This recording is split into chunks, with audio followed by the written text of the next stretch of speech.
नमस्कार साथियों, good morning. आपका द इनका स्टडी के यूट्यूब चैनल पर मैं नवीन कुमार एक बार फिर से स्वागत करता हूं। तो आज की इस वीडियो में हम बात करने वाले हैं नए शिक्षा सेवा चयन आयोग के बारे में कि सबसे भारी भरकम होगा नया शिक्षा सेवा चयन आयोग। तो कहा जा रहा है कि इसी महीने नया शिक्षा सेवा चयन आयोग अस्तित्व में आ जाएगा। 24 जुलाई 2023 को हाईकोर्ट में जो है कि नया शिक्षा सेवा चयन आयोग पर जो है कि फैसला होना है, क्योंकि असिस्टेंट प्रोफेसर में जो है कि याचिका डाला गया था। तो इसी के संबंध में 24 जुलाई को सुनवाई होनी है। तो उससे पहले सरकार ने कहा है कि 24 जुलाई से पहले ही नया शिक्षा सेवा चयन आयोग अस्तित्व में आ जाएगा। तो क्या है खबर, देख लेते हैं। तो उच्च शिक्षा विभाग से लेकर माध्यमिक, बेसिक, प्राविधिक, व्यावसायिक शिक्षा, अल्पसंख्यक कल्याण एवं वक्फ विभाग में शिक्षकों एवं प्राचार्यों, प्रधानाचार्यों के रिक्त पदों पर चयन के लिए प्रस्तावित उत्तर प्रदेश शिक्षा सेवा आयोग का आकार प्रदेश भर के सभी भर्ती बोर्डों में सबसे भारी भरकम होगा। नया आयोग जो है उसमें एक अध्यक्ष के अलावा 11 सदस्यों की नियुक्ति का प्रावधान प्रस्तावित है। इनका कार्यकाल अधिकतम 3 वर्ष या 65 वर्ष की आयु तक के लिए होगा। तो जो नया आयोग है उसमें जो सदस्य होंगे, जिसमें अध्यक्ष होंगे, उनका जो कार्यकाल होगा 3 वर्ष के लिए होगा या फिर जो 65 वर्ष के लिए, जो इनमें से जो पहले हो। तो प्रदेश की सबसे बड़ी भर्ती संस्था उत्तर प्रदेश लोक सेवा आयोग में एक अध्यक्ष और 8 सदस्य होते हैं। इसी प्रकार उत्तर प्रदेश अधीनस्थ सेवा आयोग में भी एक अध्यक्ष और 8 सदस्यों के पद सृजित हैं। वर्तमान में सबसे बड़ा आकार उत्तर प्रदेश माध्यमिक शिक्षा सेवा चयन बोर्ड का है, जो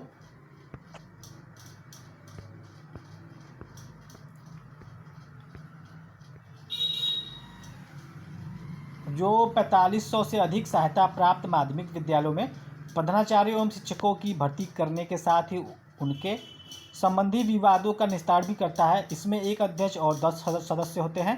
वही सहायता प्राप्त महाविद्यालयों में असिस्टेंट प्रोफेसर और प्राचार्यों की भर्ती के लिए करने वाले उत्तर प्रदेश उच्चतर शिक्षा सेवा आयोग में एक अध्यक्ष और 6 सदस्य होते हैं। हालांकि सरकार अब चयन बोर्ड और उच्चतर शिक्षा सेवा आयोग को समाप्त करते हुए नए आयोग का गठन करने जा रही है।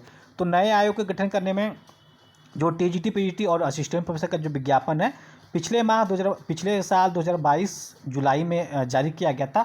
अब जुलाई का महीना चला, 1 साल बीत चुके हैं, लेकिन इसके एग्ज़ाम डेट के बारे में कुछ पता नहीं है। बार बार डिले किया जाता रहा जानबूझ के। अगर अभी तक एग्ज़ाम भी हो जाता और नियुक्ति भी शायद अभ्यर्थियों को मिल जाती, लेकिन सरकार की संवेदनहीनता के कारण जो है कि ऐसी स्थिति उत्पन्न हो गई है कि 14 लाख अभ्यर्थी इंतजार कर रहे हैं कि उनका एग्ज़ाम कब हो। और सरकार जो है कि मन बना चुकी है कि नए शिक्षा आयोग के द्वारा ही असिस्टेंट प्रोफेसर विज्ञापन संख्या 51 और साथ ही साथ टीजीटी, पीजीटी का एग्ज़ाम नए शिक्षा सेवा चयन आयोग से होगी। तो आखिर नए शिक्षा सेवा चयन आयोग से इतना उत्सुकता क्यों है एग्ज़ाम कराने के लिए? क्योंकि नए शिक्षा सेवा चयन आयोग से और भी विज्ञापन जारी करके एग्ज़ाम कराए जा सकते थे।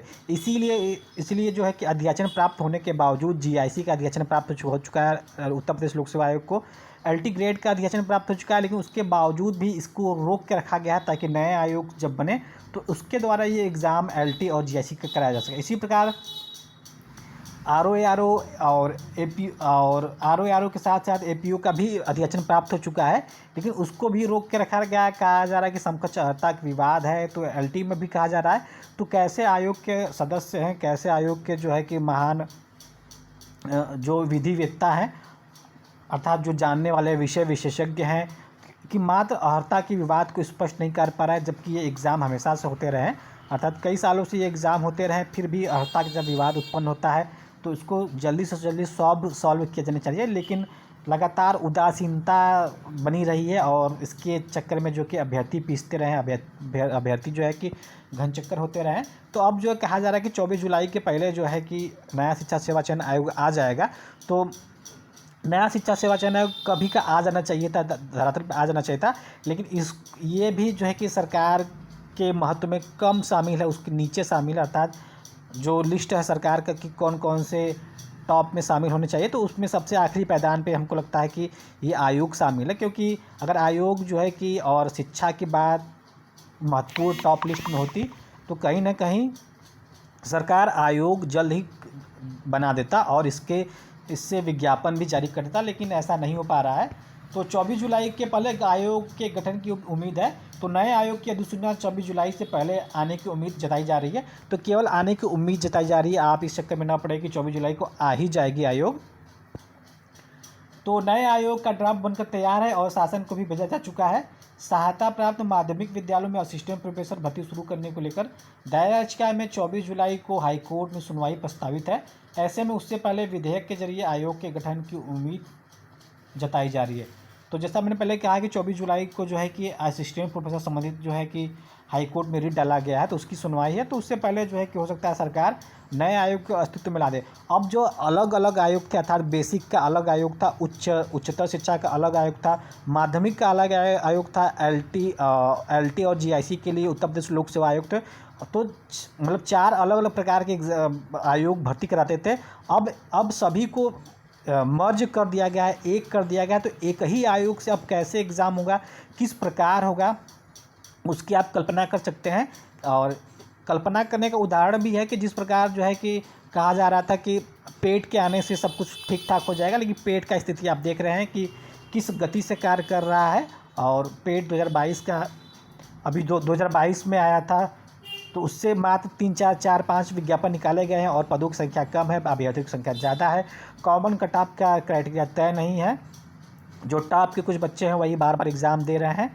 और अभ्यर्थियों की संख्या भी कम है, 500 अगर पद निकलते हैं तो 30 गुना बुलाया जाता है, अगर 200 पद निकलते हैं तो भी 30 गुना बुलाया जाता है। तो अभ्यर्थियों की संख्या यहाँ पे बहुत ही कम है।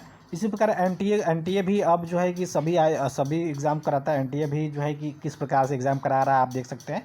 तो अब ये आयोग जो है केवल बात करने वाली बात हो गई कि किस प्रकार से एग्ज़ाम कराएगा, कैसे कराएगा, कितनी जल्दी कराएगा, क्योंकि इसमें तो जो है कि सभी आयोग को मर्ज कर दिया गया है। इसमें जो सीधे सीधे कहा जा रहा है कि यहाँ पे उच्च माध्यमिक विभाग से लेकर माध्यमिक, बेसिक, प्राविधिक, व्यावसायिक, अल्पसंख्यक कल्याण विभाग, मतलब सभी का ये एग्ज़ाम कराएगा। तो कैसे कराएगा, कितनी जल्दी कराएगा।